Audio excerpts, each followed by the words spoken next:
मङ्गलम् ओङ्कारमङ्गलम्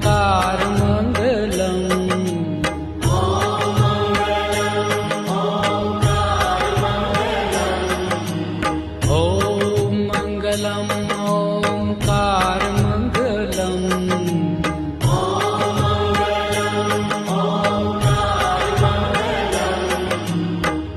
आपो अखण्डमण्डलाकारमङ्गलम् आपो अखण्डमण्डलाकारमङ्गलम् सौराष्ट्र श्री सोमनाथ